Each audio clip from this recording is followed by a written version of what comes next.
First Samuel chapter 14.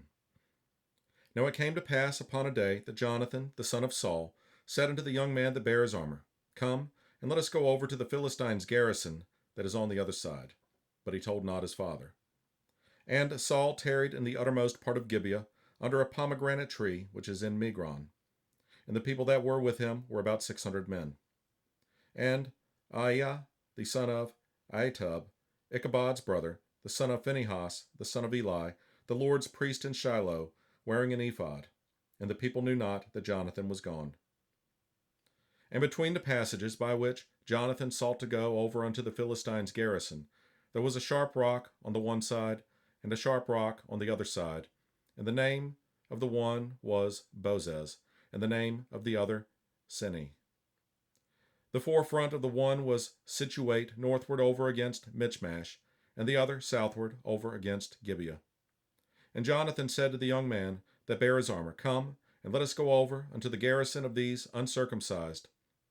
It may be that the Lord will work for us, for there is no restraint to the Lord to save by many or by few.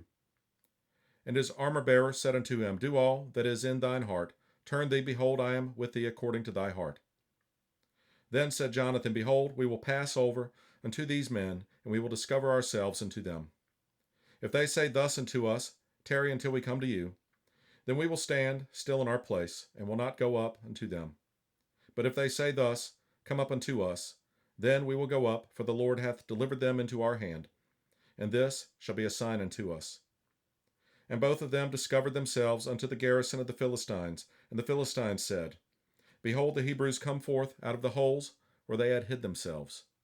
And the men of the garrison answered Jonathan and his armor-bearer, and said, Come up to us, and we will shew you a thing.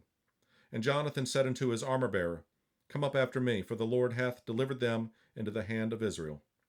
And Jonathan climbed up upon his hands and upon his feet, and his armor-bearer after him, and they fell before Jonathan, and his armor-bearer slew after him. And that first slaughter which Jonathan and his armor-bearer made was about 20 men, within as it were an half acre of land which a yoke of oxen might plough.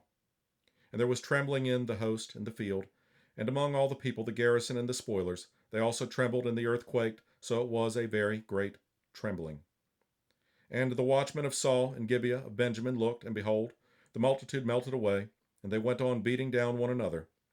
Then said Saul unto the people that were with him, Number now, and see who is gone from us. And when they had numbered, behold, Jonathan and his armor-bearer were not there. And Saul said unto Ahiah, Bring hither the ark of God, for the ark of God was at that time with the children of Israel. And it came to pass, while Saul talked unto the priest, that the noise that was in the host of the Philistines went on and increased. And Saul said unto the priest, Withdraw thine hand. And Saul and all the people that were with him assembled themselves, and they came to the battle, and behold, every man's sword was against his fellow, and there was a very great discomfiture. Moreover, the Hebrews that were with the Philistines before that time, which went up with them into the camp from the country round about, even they also turned to be with the Israelites that were with Saul and Jonathan. Likewise, all the men of Israel, which had hid themselves in Mount Ephraim, when they heard that the Philistines fled, even they also followed hard after them in the battle. So the Lord saved Israel that day, and the battle passed over unto Beth-aven. And the men of Israel were distressed that day, for Saul had adjured the people, saying, Cursed be the man that eateth any food until evening, that I may be avenged on mine enemies. So none of the people tasted any food. And all they of the land came to a wood, and there was honey upon the ground. And when the people were come into the wood, behold, the honey dropped. But no man put his hand to his mouth, for the people feared the oath. But Jonathan heard not when his father charged the people with the oath, wherefore he put forth the end of the rod that was in his hand, and dipped it in an honeycomb, and put his hand to his mouth, and his eyes were enlightened. Then answered one of the people and said, Thy father straitly charged the people with an oath, saying, Cursed be the man that eateth any food this day. And the people were faint. Then said Jonathan, My father hath troubled the land. See, I pray you, how mine eyes have been enlightened, because I tasted a little of this honey. How much more if happily the people had eaten freely today of the spoil of their enemies, which they found. For had there not been now a much greater slaughter among the Philistines?